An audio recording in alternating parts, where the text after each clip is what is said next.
भारत समेत दुनिया के अन्य देशों में मुस्लिमों द्वारा अल्लाह के प्रति श्रद्धा हेतु रमजान के पवित्र महीने में रोजे रखे जाते हैं। मुसलमानों द्वारा ईश्वर के प्रति अपनी कृतज्ञता को प्रकट करने हेतु रमजान में रोजे रखे जाते हैं। रमजान या रमदान इस्लामी कैलेंडर का 9वां महीना होता है। मुस्लिम समुदाय इस महीने को परम पवित्र मानते हैं। रमजान शब्द अरब से निकला है, अर्थात यह एक अरबिक शब्द है जिसका अर्थ है कि चिलचिलाती गर्मी तथा सूखापन। इस्लामिक कैलेंडर के अनुसार 9वें महीने रमजान का महीना होता है, जिसमें प्रति वर्ष मुस्लिम समुदाय द्वारा रोजे रखे जाते हैं। इस्लामिक मान्यताओं के अनुसार यह महीना अल्लाह से इबादत का महीना होता है। रमजान के अवसर पर दिल से अल्लाह की बंदगी करने वाले हर शख्स की ख्वाहिशें पूरी होती है। रमजान के मौके पर मुस्लिम समुदायों द्वारा पूरे महीने रोजे रखे जाते हैं। रोजे रखने का अर्थ वास्तव में सच्चे दिल से ईश्वर के प्रति कृतज्ञता व्यक्त करना होता है। हालांकि वे धार्मिक लोग जिनकी इस दौरान तबीयत खराब होती है, उम्र अधिक होती है, गर्भावस्था के होने तथा अन्य परेशानियां की वजह से रोजे रखने में जो असमर्थ हैं, उन्हें रोजे न रखने की अनुमति होती है। रमजान के महीने में रोजे के दौरान मुस्लिम समुदाय द्वारा दिन भर में भोजन या जलपान ग्रहण नहीं किया जाता। साथ ही इस दौरान बुरी आदतों जैसे सिगरेट, तंबाकू का सेवन करना सख्त मना होता है। रोजे रखने वाले रोजेदारों द्वारा सूर्य उगने से पूर्व थोड़ा भोजन खाया जाता है। इस समय को सुहूर, सेहरी भी कहा जाता है, जबकि दिन भर रोजा रखने के बाद शाम को रोजेदारों द्वारा जिस भोजन को ग्रहण किया जाता है उसे इफ्तार नाम दिया गया है। रमजान के महीने में रोजेदार रोजे को खजूर खाकर तोड़ते हैं, क्योंकि इस्लामिक मान्यताओं से पता चलता है कि अल्लाह के दूत को अपना रोजा खजूर खाकर खोलने को कहा गया था, और तब से ही रोजेदार इफ्तार एवं सेहरी में खजूर खाते हैं। इसके अलावा खजूर खाना सेहत के लिए भी लाभकारी होता है। विज्ञान के अनुसार खजूर पेट की दिक्कतों, लीवर एवं अन्य कमजोरियों को ठीक करने में मदद करता है, इसलिए रोजेदारों द्वारा खजूर का सेवन किया जाता है। रमजान का यह महीना ईद उल फित्र से समाप्त होता है, जिसे मीठी ईद भी कहा जाता है। ये दिन सभी मुस्लिम समुदाय के लोगों के लिए हर्षोल्लास का होता है। वे इस दिन नए कपड़े पहनकर सज धज के मस्जिद में या ईदगाह जाते हैं और वहां नमाज पढ़कर खुदा को शुक्रिया करते हैं तथा गले लगकर एक दूसरे को बधाइयां देते हैं। इस्लाम में रोजा का मतलब होता है उपवास रखना। मुस्लिम धर्म में रोजा का मतलब है कि उन्हें सुबह से लेकर सूर्यास्त तक कुछ भी खाने पीने नहीं मिलता है। रोजे के दौरान मुस्लिमों को दुनियावी चीजों से दूर रहना पड़ता है और उन्हें उनकी आत्मा के विकास के लिए ध्यान केंद्रित करना होता है। रोजा रखने का मतलब होता है कि मुसलमानों को रमजान के महीने में 125 गुना अधिक इबादत करनी चाहिए और उन्हें गलत और अमानवीय कामों से दूर रहना चाहिए। रोजे के दौरान वे भोजन, पानी, धूम्रपान और सेक्स जैसी सभी भोजन वस्तुओं से दूर रहते हैं। मुस्लिम समुदाय के प्रत्येक व्यक्ति के लिए रमजान का महीना सबसे पवित्र महीना होता है। रमजान के इस पवित्र महीने में पूरे महीने मुस्लिमों द्वारा रोजे रखे जाते हैं। मान्यता है कि रोजे रखने वाले व्यक्ति की ईश्वर द्वारा उसके सभी गुनाहों की माफी दी जाती है। अतः प्रत्येक मुसलमान के लिए रमजान का महीना साल का सबसे विशेष माह होता है। मान्यता है कि रमजान के महीने में जन्नत के दरवाजे खुले रहते हैं। अतः अल्लाह के प्रति श्रद्धा रखने वाले सभी मुस्लिमों द्वारा रमजान में रोजे रखे जाते हैं तथा रमजान के बाद मुस्लिमों द्वारा ईद के त्योहार को मनाया जाता है। इस्लाम धर्म की मान्यताओं के मुताबिक रमजान का महीना खुद पर नियंत्रण एवं संयम रखने का महीना होता है। अतः रमजान के महीने में मुस्लिम समुदाय द्वारा रोजे रखने का मुख्य कारण है गरीबों के दुख दर्द को समझना। इस्लामिक मान्यताओं के अनुसार रमजान के महीने में रोजे रखकर दुनिया में रह रहे गरीबों के दुख दर्द को महसूस किया जाता है। रोजे के दौरान संयम का तात्पर्य है कि आँख, नाक, कान, जुबान को नियंत्रण में रखा जाना, क्योंकि रोजे के दौरान बुरा न सुनना, बुरा न देखना, न बुरा बोलना और न ही बुरा एहसास किया जाता है। इस तरह से रमजान के रोजे मुस्लिम समुदाय को उनकी धार्मिक श्रद्धा के साथ साथ बुरी आदतों को छोड़ने के साथ ही आत्म संयम रखना सिखाते हैं।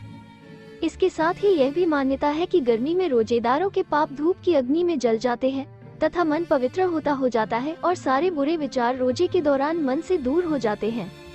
इस्लाम धर्म में रमजान में रोजे रखने का प्रचलन काफी पुराना है। इस्लामिक धर्म की मान्यताओं के अनुसार मुहम्मद साहब, इस्लामिक पैगंबर, को वर्ष 610 एडी में जब इस्लाम की पवित्र किताब कुरान शरीफ का ज्ञान हुआ तो तब से ही रमजान महीने को इस्लाम धर्म के सबसे पवित्र माह के रूप में मनाया जाने लगा। इस्लाम धर्म के लिए इस महीने के पवित्र होने का एक मुख्य वजह भी है कुरान के मुताबिक पैगंबर साहब को अल्लाह ने अपने दूत के रूप में चुना था। अतः यह महीना मुस्लिम समुदाय के प्रत्येक व्यक्ति के लिए विशेष एवं पवित्र होता है, जिसमें सभी को रोजे रखना अनिवार्य माना गया है। इसके अलावा समाज में रमजान के पवित्र महीने में रोजा रखने वाले लोग के लिए कुछ भ्रामक धारणाएं फैली हुई है। आइए उन सच्चाइयों को भी जान लेते हैं। कहा जाता है कि रमजान के माह में सभी मुस्लिम लोगों के लिए रोजा रखना अनिवार्य है, परंतु असल में यदि कोई व्यक्ति बीमार है या कोई मुस्लिम महिला गर्भवती है या अन्य किन्हीं परेशानी की वजह से रोजा नहीं रखना चाहते तो यह उनकी व्यक्तिगत इच्छा है कि रोजे रखें या नहीं, क्योंकि कुरान में कहीं भी ऐसा नहीं लिखा गया है। समाज में कई लोगों को ये भी लगता है कि रोजे रखने के दौरान थूक नहीं निगलना चाहिए, परंतु सच्चाई यह नहीं है। हालांकि ऐसा उन्हें इसलिए लगता है क्योंकि रोजा रखने के दौरान पानी पीने की भी मनाही होती है। इसके अलावा ऐसी भ्रांतियां फैली हुई है कि जिस व्यक्ति ने रोजा रखा है उसके सामने भोजन नहीं करना चाहिए, जबकि ऐसा नहीं है। रोजा रखने वाले व्यक्ति के पास इतनी सहन शक्ति होती है कि यदि उसके सामने दूसरा व्यक्ति भोजन करता भी है तो रोजेदार के भोजन करने की इच्छा नहीं होती। इसके अलावा रोजे रखने वाले व्यक्ति द्वारा गलती से किसी चीज का सेवन कर लिया जाता है तो इससे रोजा नहीं टूटता, बल्कि जब ऐसा जानबूझकर किया जाता है तो तब रोजा टूटता है। रमजान इस्लाम के 5 स्तंभों में से एक है और ये दान करने, पुण्य यानी सवाब कमाने और दरियादिली दिखाने के सिद्धांतों से भी जुड़ा है। इस्लाम के 5 अन्य स्तंभों में धर्म पर सच्ची श्रद्धा रखना, नमाज पढ़ना, जकात यानी दान देना और हज करना शामिल है। इस माह की विशेषताएं महीने भर के रोजे, उपवास रखना, रात में तरावीह की नमाज पढ़ना, कुरान तिलावत पारायण करना, अतेकाफ बैठना यानी गांव और लोगों की अभ्युन्नति व कल्याण के लिए अल्लाह से दुआ प्रार्थना करते हुए मौन व्रत रखना, ज़कात देना, दान करना, अल्लाह का धन्यवाद अदा करना।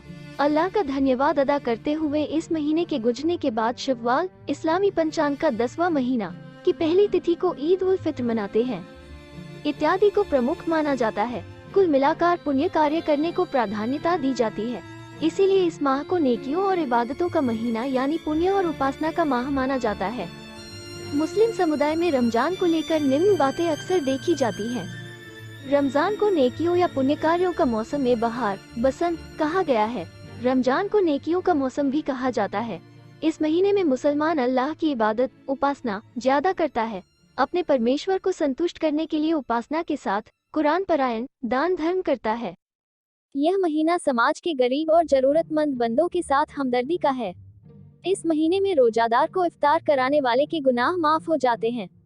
पैगंबर मोहम्मद सल्लल्लाहु अलैहि वसल्लम से आपके किसी सहाबी साथी ने पूछा, अगर हम में से किसी के पास इतनी गुंजाइश न हो क्या करें? तो हजरत मोहम्मद ने जवाब दिया कि एक खजूर या पानी से ही इफ्तार करा दिया जाए। ये महीना मुस्तहिक लोगों की मदद करने का महीना है। रमजान के ताल्लुक से हमें बेशुमार हदीसें मिलती हैं और हम पढ़ते और सुनते रहते हैं, लेकिन क्या हम इस पर अमल भी करते हैं? ईमानदारी के साथ हम अपना जायजा लें कि क्या वाकई हम लोग मुहताजों और नादार लोगों की वैसी ही मदद करते हैं जैसी करनी चाहिए। सिर्फ सदक़े फित्र देकर हम ये समझते हैं कि हमने अपना हक अदा कर दिया है। जब अल्लाह की राह में देने की बात आती है तो हमें कंजूसी नहीं करना चाहिए। अल्लाह की राह में खर्च करना अफजल है। गरीब चाहे वो अन्य धर्म के क्यों न हो, उनकी मदद करने की शिक्षा दी गई है। दूसरों के काम आना भी एक इबादत समझी जाती है। ज़कात, सदका, फित्रा, खैर खैरात, गरीबों की मदद, दोस्त अहबाब में जो जरूरतमंद है उनकी मदद करना जरूरी समझा और माना जाता है। अपनी जरूरियात को कम करना और दूसरों की जरूरियात को पूरा करना अपने गुनाहों को कम और नेकियों को ज्यादा कर देता है। मोहम्मद सल्लल्लाहु अलैहि वसल्लम ने फरमाया है, जो शख्स नमाज के रोजे ईमान और एहतिसाब अपने जायजे के साथ रखे उसके सब पिछले गुनाह माफ कर दिए जाएंगे। रोजा हमें जब्ते नफ्स खुद पर काबू रखने की तरबियत देता है, हम में परहेजगारी पैदा करता है। लेकिन अब जैसे ही माह रमजान आने वाला होता है, लोगों के जहन में तरह तरह के चटपटे और मजेदार खाने का तसव्वुर आ जाता है। क्या है, सहरी और इफ्तार सूर्योदय से पहले कुछ खान पान कर लेते हैं। खजूर या अन्य मनपसंद चीज खाई जाती है जिसे सहरी कहा जाता है। वहीं इफ्तार सूर्य अस्त होने के बाद इफ्तार किया जाता है। कहानी पैगंबर मोहम्मद के रमजान ईद उत्सव के दिनों की है। मदीना की सड़कों पर दिन जश्न से भरा रहा, हर कोई तैयार था और रमजान ईद के खास दिन को लेकर उत्साहित था। सुबह सुबह रमजान ईद की नमाज पैगंबर मोहम्मद के नेतृत्व में मदीना शहर के बाहरी इलाके में की गई। नमाज के बाद सभी ने एक दूसरे को बधाई दी और वापस घर चले गए। बच्चे खेल रहे थे, हंस रहे थे और मुस्कुरा रहे थे, जैसे दुनिया में कोई परवाह नहीं है। जब पैगंबर मोहम्मद घर वापस आ रहे थे तो उनकी मुलाकात जुहैर बिन सगीर नाम के एक छोटे लड़के से हुई, जो खुद फुटपाथ पर बैठा था। वो रो रहा था और उदास दिख रहा था। पैगंबर ने उसे कंधे पर थपथपाया और पूछा, तुम बच्चे क्यों रो रहे हो? कृपया मुझे अकेला छोड़ दे, बच्चे ने जवाब दिया। लड़के को पता नहीं चला कि वो पैगंबर मोहम्मद से बात कर रहा था। उसने ऊपर देखा भी नहीं। पैगंबर ने लड़के के बालों में अपनी उंगलियां फेरी और बहुत प्यार से फिर पूछा कि वो इतने शुभ दिन पर क्यों रो रहा था। लड़का आखिरकार बोला, मेरे पिता की मृत्यु के बाद मेरी माँ ने दूसरी शादी कर ली और मेरे सौतेले पिता मुझसे नफरत करते हैं और चाहते हैं कि मैं घर से बाहर हो जाऊं।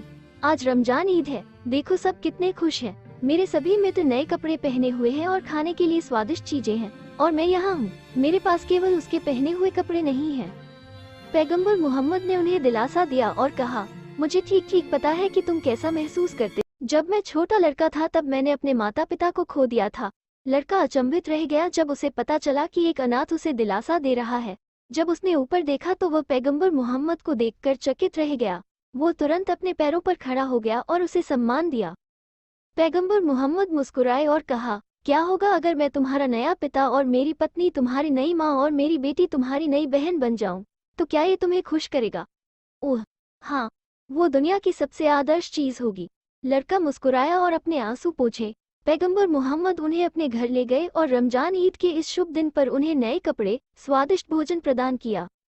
हमें हमेशा दूसरों के बारे में सोचना चाहिए जो हमसे कम भाग्यशाली हैं। हमें इसे न केवल रमजान ईद पर बल्कि अन्यथा भी शामिल करना चाहिए।